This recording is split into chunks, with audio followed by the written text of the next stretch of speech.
In attempt 1 of my self-imposed generic-only Ironman run of Disgaea 4, it starts out regularly enough.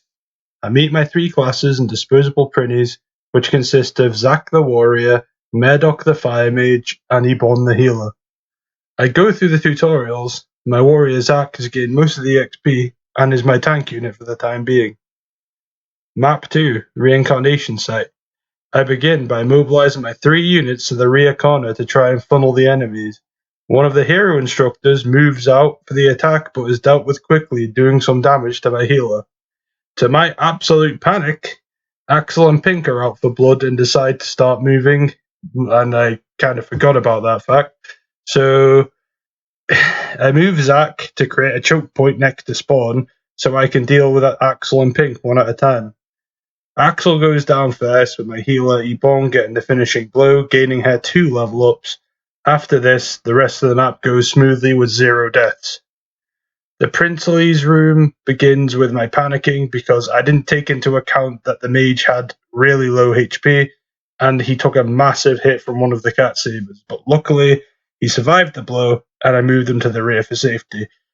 When the bodyguards came towards me, I realized very late into the fight that the spawn can create a choke protection point, so I block it off with my healer to keep Murdoch safe. Through this strat, we pull through and eventually come out victorious. The next map, Albatross Collar, is the simplest and most easiest map in episode 1, because it's just a geopuzzle map, and then you just finish the enemies quickly after that. But Zac still stole all the XP, which left Murdoch at level 4, making him the weakest member of my party outside of the Sacrificial Prinnies and Sardine Thief. I made sure I updated everyone's gear before we made it to him. I begin the map Disaster first, which involves a showdown with Death and Measle, son of the Netherworld President, and the conqueror of my permadeath parties.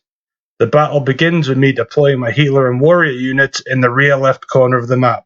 The bodyguards move in and hit both of my units.